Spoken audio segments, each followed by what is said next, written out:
I think the strongest passion is communication for me, is to get through to other people and for them to recognise the feelings that I'm trying to express. So it's kind of a two-way thing in some extent. I think there's always been a magical element to creating imagery. I mean, mankind has done it since sort of, primeval times.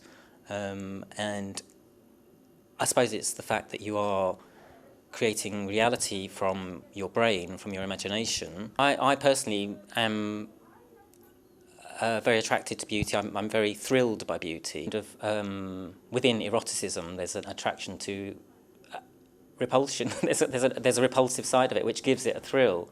I mean, the whole concept of bodies and being alive, and the fact that we are organic matter and we're blood, and all that comes into the sexual side of living. I was quite late coming out at the age of 30.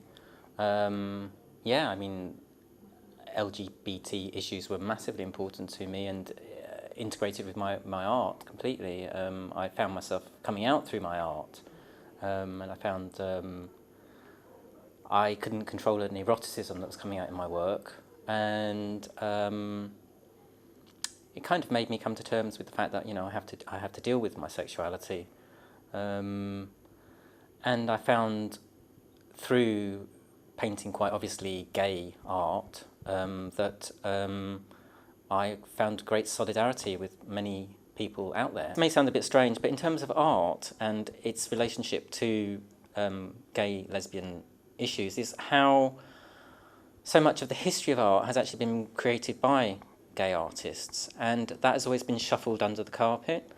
And it's really obvious to me that people like Leonardo and Michelangelo were gay, and they represented amazing imagery of homosexuality, which has just been kind of usurped into the norm, like the Sistine Chapel, which is a massive orgy of homosexuality, is like now it's a religious.